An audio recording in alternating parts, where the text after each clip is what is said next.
하겠습니다. 말씀을 봉독하겠습니다. 태초에 하나님이 천지를 창조하시니라. 땅이 혼돈하고 공허하며 강이 깊은 위에 있고 하나님의 영은 수면 위에 운행하시니라. 하나님이 이르시되 빛이 있으라 하시니 빛이 있었고. 새해 복 많이 받으십시오. 인사하겠습니다. 예. 사랑하고 축복합니다. 한번 더 인사하십시다. 예. 우리에게 영원한 생명을 주신 그 주님께서는 우리 인생 가운데 영원토록 우리와 함께 하시는 분이십니다. 오늘 성경에 나온 단어를 사용하자면은 우리 인생 가운데에 운행하시는 분이세요. 우리 가정 가운데도 마찬가지고 교회 공동체 가운데도 늘 함께 하시고 운행하시는 분이시라는 것이죠. 오늘 예배 가운데도 우리와 함께 계신 분이 우리 주님인 줄 믿으시길 바랍니다. 우리 가운데 예배 가운데에 운행하시는 분이시라는 것이에요. 그 예수님께서는 저와 여러분들을 사랑하신다라는 것이죠. 우리를 사랑하시기 위해서 핏값으로 우리를 사신 그 예수님께서는 어떠한 분이십니까? 그는 근본 하나님의 본체이신데 하나님과 동등됨을 취할 것을 여기지 아니하시고 이 땅에 오셔서 죽으시고 부활하시고 승천하시고 그리고 이 땅에 다시 오실 재림하실 예수님이다 라고 성경에 기록되어 있지 않습니까? 성경에서는 예수님을 그렇게 소개하고 있다는 것이에요. 그래서 하나님의 백성들은 날마다 오실 예수님을 교대하며 사모하며 그분과 날마다 동행하며 내 인생 가운데 함께 하신다라는 그 믿음과 소망을 가지고 하루하루를 살아야 된다는 것이에요. 하나님께서 주신 2022년 올 한 해 가운데도 그 예수님과 동행하며 소망을 누리며 살아가는 우리 세움교회 교우 여러분들이 다 되기를 예수 그리스도의 이름으로 축복합니다. 예, 그 12월 달부터 시리즈 설교를 시작했는데 하나님 먼저 생각하기란 그런 이제 제목을 가지고 하나님의 말씀을 나누기 시작했습니다. 오늘 그 네 번째 시간입니다. 하나님을 먼저 생각하는 사람은 어떤 사람인가? 그 네 번째 시간으로 하나님의 말씀을 나누고 함께 은혜를 나누고 싶습니다. 오늘 창세기 1장을 읽었어요. 오늘 창세기 1장에 관한 그 많은 내용들은 천지 창조에 관한 내용이기도 합니다. 하나님께서 이 세상을 창조한 내용에 대해서 그런 그 말씀에 관한 내용이기도 하지만 하나님께서 예수 그리스도를 핏값으로 산 하나님의 백성들을 얼마나 사랑하시고 그들의 인생을 얼마나 세밀하고 섬세하게 돌보시고 위로하시고 함께 하시고 은혜를 주시기를 원하는지 그 하나님 마음으로 흘러넘치는 그런 말씀이기도 한다라는 사실을 오늘 예배 가운데 우리가 기억했으면 좋겠습니다. 오늘 그 주님의 마음을 헤아리며 주께서 주시는 은혜를 누리며 치유와 회복과 평안으로 응답받는 귀한 시간이 되기를 주님의 이름으로 축복합니다. 오늘 창세기 1장 1절을 보니까 이렇게 시작하고 있죠. 태초에 하나님이 천지를 창조하셨다. 그렇게 말씀하고 있습니다. 그렇게 선언하고 말씀을 시작하고 있다는 것이에요. 여기 1절에 창조로 번역된 히브리 언어가 있습니다. 그 언어가 무엇이냐면은 바라라는 단어예요. 한번 따라해 보겠습니다. 바라. 나만 바라. 그 바라가 아니라 그 히브리 언어로 바라라는 단어를 사용했는데 여러분 이 바라는 굉장히 아주 특별한 곳에 사용되어진 단어입니다. 어떤 때 사용되었냐면요. 분명한 목적이 있어야 되고 의도가 있어야 돼요. 의지가 있어야 돼요. 그때 사용된 단어라는 것입니다. 그리고 무엇인가를 만들 때 사용된 단어가 이 바라라는 단어입니다. 그리고 무에서 유를 창조할 때 사용된 단어가 이 바라라는 단어예요. 어떤 것을 이제 있는 재료를 가지고 창조할 때는 다른 단어를 씁니다. 무에서 유를 창조해 날 때만 이 바라라는 단어를 사용한다라는 것이에요.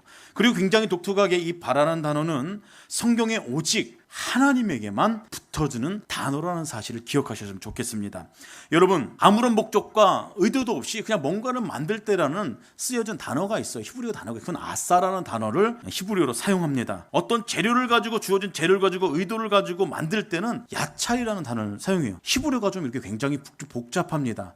그래서 히브리어 원문을 보기 시작하면요 성경이 조금 더 자세하게 해석이 되어지고 그 말씀을 우리 인생 가운데 적용할 수 있다라는 것이죠.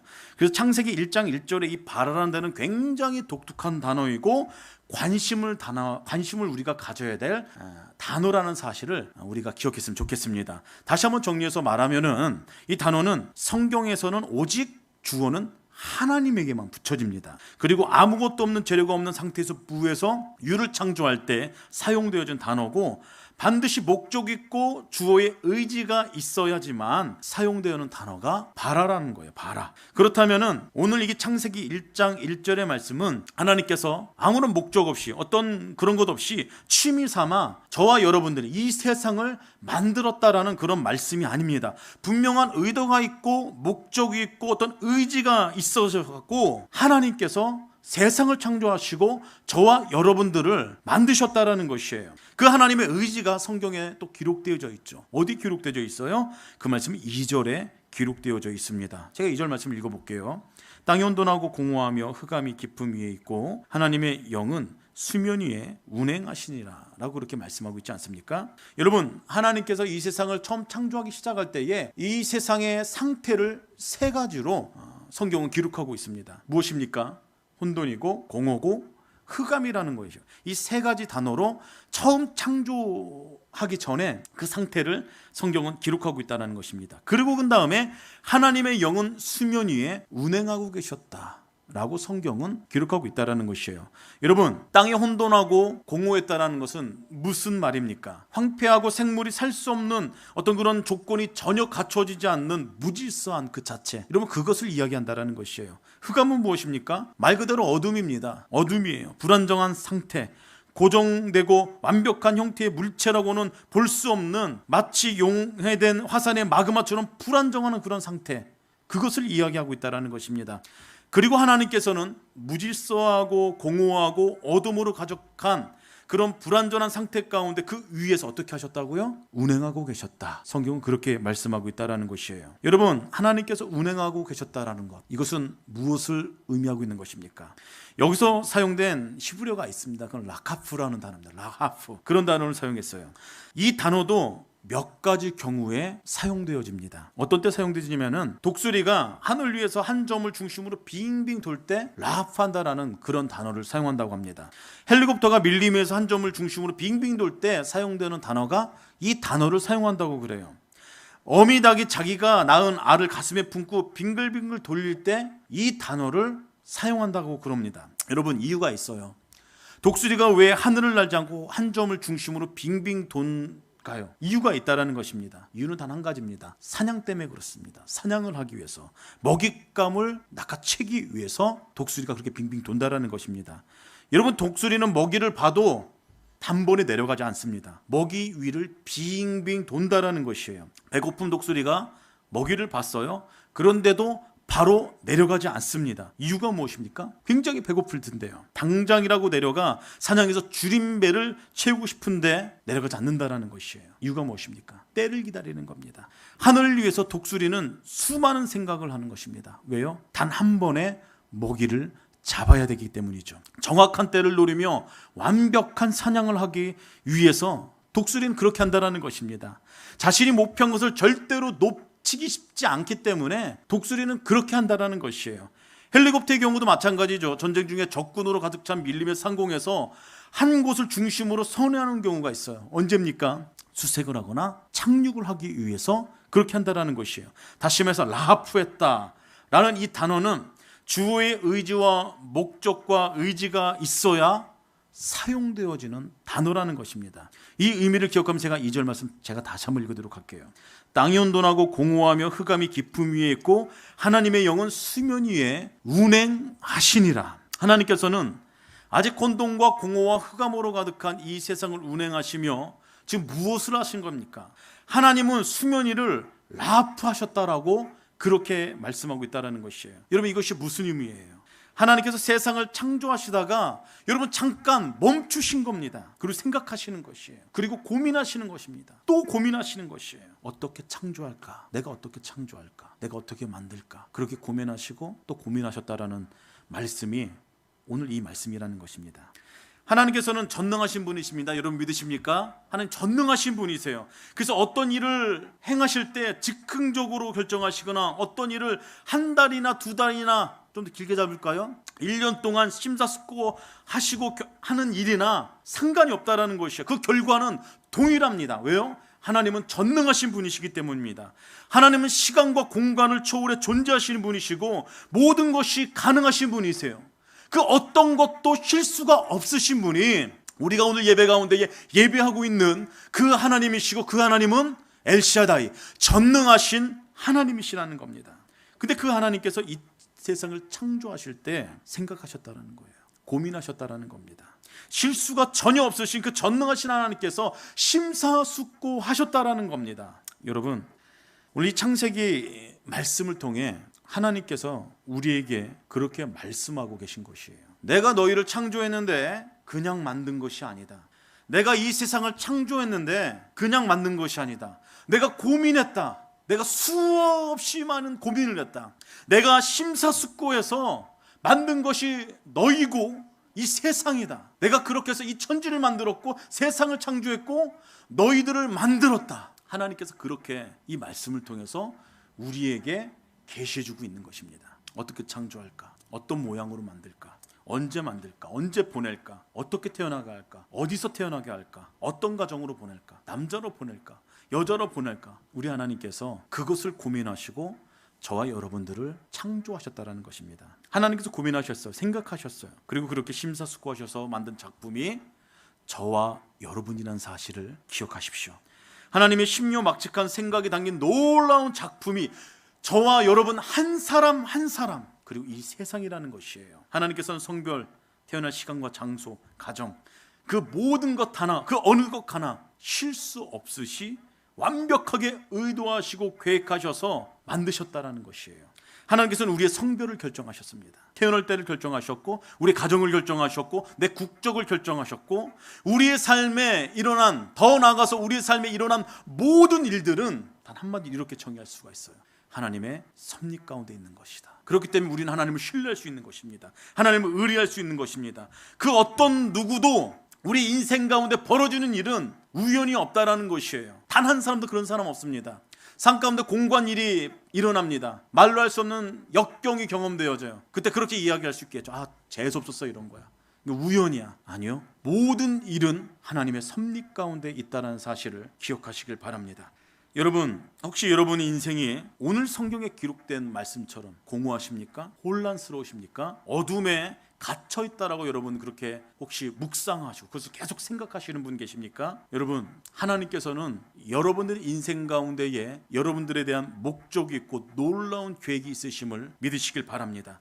여러분, 우리가 환경과 상황 때문에 그것을 놓쳐버린다면은 그 진리 가운데 떠나 있다라면은 우리 인생은 불행해질 수밖에 없다라는 것이에요. 우리가 그 목적을 발견하기 시작했을 때, 그 하나님을 만나기 시작했을 때 참된 행복을 발견할 수 있다라는 것입니다. 그 행복을 발견하는 믿음의 주인공이 다 되기를 예수 그리스도로 축복합니다. 여러분, 이 창세기의 말씀은 우리에게도 지금 이 시대를 살아가는 우리에게도 하시는 말씀이기도 하지만 1차적으로 이스라엘 백성들에게 했던 말씀입니다. 하나님께서는 1차적으로 이스라엘 백성들에게 무엇인가를 말씀하고 싶었기 때문에 이 말씀을 기록한 것이에요. 여러분, 창세기의 저자가 누구입니까? 갑자기 성경 퀴즈 모드예요. 창세기의 저자가 누구예요? 자, 이제 주일학교 학생들, 창세기의 저자가 누구예요? 예, 모세죠, 모세. 모세오경 아닙니까? 모세오경. 그래서 창세기를 모세가 기록했어요. 모세가 기록했고, 죄송합니다. 지금 제가 이거 뭐 잘못 설정해 갖고 오늘 좀 음향이 좀 그런 것 좀 이해하고 들어주십시오. 다음 주부터는 이런 일이 없을 겁니다. 모세가 기록했어요.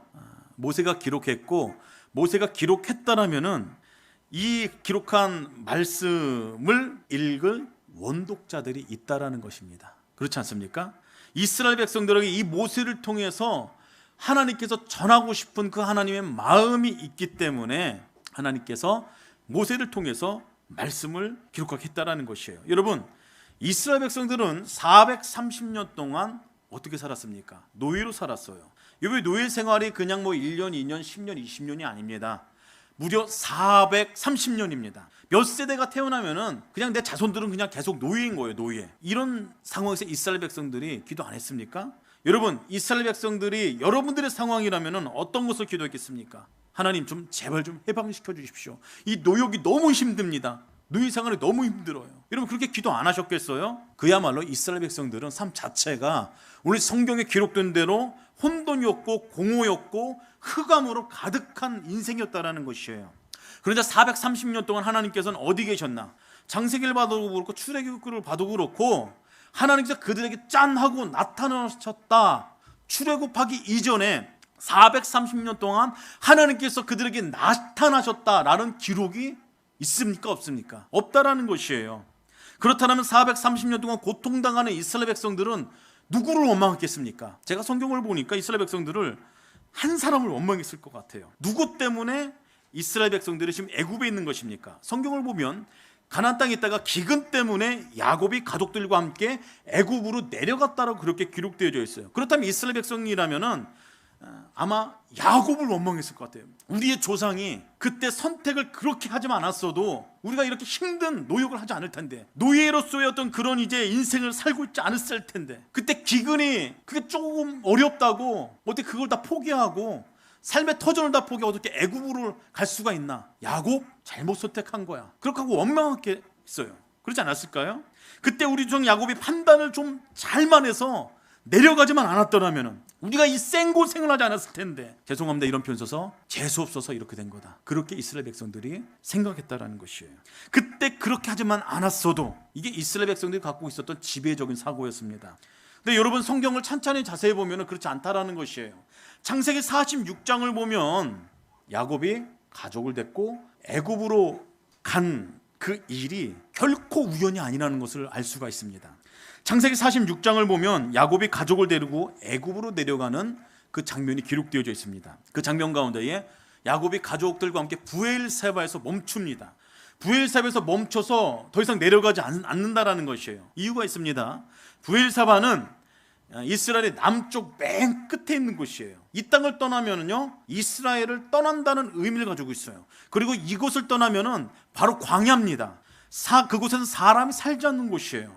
그래서 이스라엘 백성들에게 남쪽 끝은 항상 브엘세바입니다. 그래서 브엘세바를 떠났다는 것은 이스라엘을 완전히 떠났다라는 그런 의미를 가지고 있어요. 브엘세바를 넘었다라는 것은 굉장히 큰 의미를 가지고 있다라는 것입니다. 그래서 야곱은 그 남쪽 끝 브엘세바에서 주저하고 있는 것입니다. 내가 가야 되나? 내가 말아야 되나? 고민하고 또 고민하고 있는 것이에요. 그때 하나님께서 야곱에게 나타나십니다. 그 말씀이 창세기 46장 2절 말씀에 기록되어 있어요. 그 밤에 하나님이 이상 중에 이스라엘에게 나타나 이르되 야곱아 야곱아 하시니라. 성경을 보십시오. 그렇게 기록되어 있어요. 여러분 창세기를 보면은 두 가지를 번갈아 썼어요. 이스라엘아 야곱아, 이 두 가지를 번갈아 썼죠. 이유가 있다라는 것이에요. 이 일을 통해서 누구에게 말씀하고 싶은가? 그것은 야곱에게도 뿐만 아니라 이 당시에 노역하고 있는 고통당하는 이스라엘 백성들에게 어떤 하나님의 마음을 전달하기 위해서 성경을 그렇게 의도적으로 기록했다라는 것이에요. 계속해서 말씀을 보면 이렇게 기록되어 있습니다. 야곱이 이르되 내가 여기있니다 하매 하나님이 이르시되 나는 하나님이라 내 아버지의 하나님이니 애굽으로 내려가기를 두려워하지 말아라. 여러분 이것이 성경의 기록입니다. 그래요. 야곱이 70명의 가족을 이끌고 브엘사베에서 고민할 때 하나님께서 나타나셨던 말씀이 있어요. 그건 다른 것이 아닙니다. 너 왜 거기 내려가? 내가 있는 곳에서 말한 곳에서 살아야 되지 않겠어? 그것이 아니에요. 내려가기를, 애굽 땅으로 내려가기를 너 불편해하지 마. 너 걱정하지 마. 너 두려워하지 마. 이것이 하나님의 음성이셨다는 겁니다. 여러분 그것이 하나님의 뜻과 섭리였어요. 야곱이 인간적으로 결정한 것입니까? 애굽으로 내려간 것이? 잘못된 선택이었어요? 그래서 그들이 430년 동안 그들의 자손들이 그렇게 고통당한 것이었습니까? 절대로 아니라는 것입니다.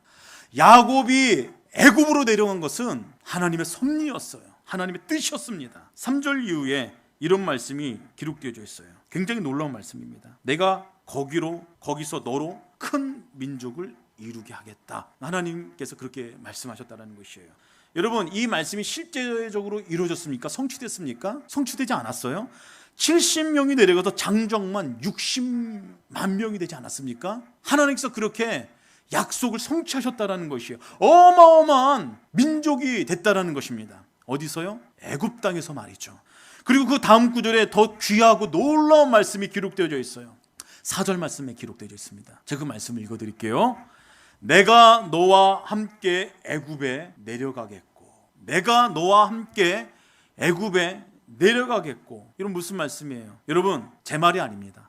하나님께서 기록한 하나님의 말씀에 무엇이라고 기록되었냐면은 내가 너와 함께 애굽에 내려가겠다라는 것이에요. 여러분 이 말씀이 사실이라면은 고통당하는 흑암 가운데 허우적거리는 어둠 가운데에 어쩔 줄 모르는 노예 생활 가운데 힘든 가운데 있는 눈물을 흘리는 그들의 430여 년 동안에 하나님께서 어디 계셨다라는 말씀입니까? 애굽에 함께 계셨다라는 것이에요. 애굽에. 여러분, 오늘 읽은 이 창세기 1장 그리고 창세기 전체의 이 말씀은 출애굽한 이스라엘 백성들에게 하나님은 어떤 분이신가에 대해서 깨닫게 해주는 책입니다.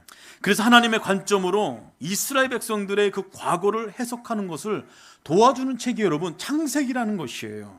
하나님께서 하나님의 백성들을 얼마나 사랑하시고 그 인생들을 얼마나 세밀하게 돌보시고 위로하시고 함께하시고 복을 주시기를 원하시는지 그 아버지의 마음으로 가득한 책이 창세기요 오늘 1장 1절의 말씀이라는 것입니다. 단순히 그냥 천지창조했다 그 말씀으로 끝나는 말씀이 아니라는 것입니다. 여러분, 우리도 동일합니다. 하나님께서 세를 주셨어요. 세를 주셨고 우리한테는 미래가 있습니다. 미래가 있는 것뿐만 아니라 현재도 있고 과거도 있지 않습니까? 그런데 우리의 수많은 과거 일 가운데에 한탄스러운 일도 있다라는 것이죠. 후회스러운 일도 있다라는 것입니다. 그때 그 인간이 그렇게 하지만 않았어도, 그때 우리 상황이 그렇게 되지만 않았어도 내가 지금 이 모양 이꼴로 살지 않을 텐데, 이렇게 힘들어하지 않을 텐데, 그럴 때 있지 않습니까? 여러분, 그런 관점으로 우리 인생을 해석한다면은 우리는 항상 연민에 빠질 수밖에 없다라는 것입니다. 그래서 창세기 오늘 이 말씀을 통해서 우리 가운데 적용한다라면은 이 말씀은 우리 가운데 이렇게 가져와서 적용해야 된다라는 것이에요. 하나님, 내 인생 가운데 한탄스러운 일들을 하나님의 관점과 하나님의 섭리로 내가 이해하겠습니다. 제가 믿음으로 내 인생을 재해석하겠습니다. 내 삶에 모든 일어나는 모든 일들은 하나님 우연이 아닙니다. 하나님의 섭리 가운데에 벌어지는 일입니다. 하나님의 계획하신 가운데에 모든 일들이 벌어지는 일입니다. 그렇기 때문에 하나님께서는 정말로 나의 창조자가 되시고 내 삶을 주관하는 분이 되시고 예수 그리스도를 통하여 나에게 새 생명을 주신 분이시며 그 주님께서는 내 인생을 여전히 보살피시고 지도하시고 이끄시는 분이십니다. 여러분, 하나님께서는 이스라엘 백성들의 그런 고단한 인생 가운데 원망과 불만과 눈물로 가득한 그 인생 가운데에 이러한 믿음의 고백이 있기를 원하셨다는 것이에요. 땅이 혼돈하고 공허하며 흑암이 깊음 위에 있고 하나님의 영은 수면 위에 운행하셨다. 여러분, 하나님께서는 혼돈과 공허와 흑암 가운데에 라합하신 분이십니다. 운행하신 분이십니다. 함께하신 분이십니다. 목적이 있으셔서 하나님의 섭리 가운데 우리를 이끄시고 함께하시는 분이십니다. 어제도 그렇고 오늘도 그렇고 우리 미래에도 내일도 우리와 함께하시며 우리를 지도하시고 이끄시는 분이십니다. 3절 말씀에 뭐라고 나와 있어요? 하나님이 이르시되 빛이 있으라 하시니 빛이 있었고. 하나님께서 말씀하셨어요. 빛이 있으라 하시니 빛이 있었고. 여러분, 어둠으로 가득한 방 안에 촛불 하나만 켜도 방은 환해져요. 환히 밝혀져요. 그렇지 않습니까? 여러분, 빛은 무엇입니까? 예수님 그분인 것을 기억하시길 바랍니다. 예수님 그분이세요.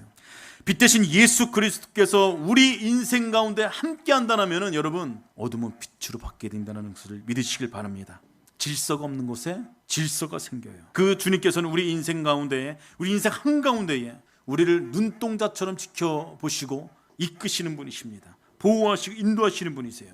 운행하시는 빛 대신 예수님께서 우리와 함께 계신다는 것이에요. 그래서 오늘 드려지는 새해 첫 예배 가운데에 하나님, 내가 그 주님을 신뢰하겠습니다. 그 주님을 의뢰하겠습니다. 시선을 고정시키겠습니다. 이런 그렇게 믿음으로 고백하는 사람이 하나님을 가장 먼저 생각하는 사람인 줄 믿으시길 바랍니다. 여러분, 우리 인생 가운데 고난이 힘든 이유가 있어요. 힘든 이유가 있다라면은 우리 인생 가운데 펼쳐지는 말로 할 수 없는 그 고난이 언제 끝날 줄 모르기 때문에 고난이 힘든 것 아니겠습니까? 그런데 지금 예수 그리스도께서 고난 가운데 있는 하나님의 자녀들 가운데, 백성들 가운데에 하고 싶은 말씀이 있다라는 것이에요. 너의 시작이 나한테 있지만 너의 끝도 나한테 있다라고 말씀하고 싶다라는 것입니다. 어떤 소망도 없어요. 100% 절망의 상황입니다. 가능성은 0%예요. 근데 거기서 완벽한 소망을 끌어낼 수 있는 분이 있다라는 것이에요. 그분 단 한 분입니다. 우리 영원한 생명을 주신, 우리를 핏값으로 사신 예수 그리스도 그분이라는 것이에요.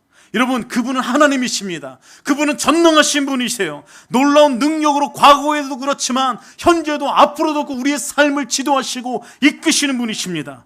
예전에 우리 과거에도 놀랍도록 운행하시고 역사했던 그 하나님께서는 그 모습 그대로 살아계셔서 우리의 인생을 이끄시는 분이십니다. 여러분, 그 주님을 바라보십시오.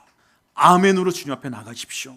주님은 살아계십니다. 역사하시는 분이십니다. 그렇게 믿음으로 고백하십시오. 여러분, 고난이 모든 사람을 망가뜨리지 않습니다. 그 고난을 딛고 일어나서 하나님의 얼굴을 바라보며 다시 한번 소망을 누리며 일어서는 자들에게 주님께서는 약속하셨어요. 독수리 날개치는 힘을 주시겠다고 그렇게 약속하지 않으셨습니까? 이사야서 40장 31절 말씀입니다. 오직 여호와를 앙망하는 자는 새 힘을 얻으리니 독수리가 날개치며 올라간 같을 것이요 다른 박지라도 곤비치 아니하겠고 올라가도 피곤치 아니로다. 그렇게 말씀하고 있어요. 여러분, 오늘 주님께서 새 힘을 주실 것입니다. 올 한 해도 승리할 새 힘을 우리에게 주실 것입니다. 우리에겐 소망이 없어요. 능력이 없어요. 소망의 근원이 어디로부터 옵니까? 주님으로부터 온다라는 것이에요. 땅이 온돈하고 공허하며 흑암이 그 비밀에 있고 하나님의 영은 수면이 운행하시니라. 하나님이 이르시되 빛이 있으라 하시니 빛이 있었다. 하나님께 주신 2022년 이 말씀을 기억하면서 주님과 동행하는 승리하는 주께서 우리 인생 가운데의 섭리 가운데 모든 영역을 하나님께서 만드시고 이끌어 가신다는 그 신람으로 믿음으로 또 하늘을 살아나가는 세움교 교우 여러분들이 다 되기를 예수 그리스도의 이름으로 축복합니다.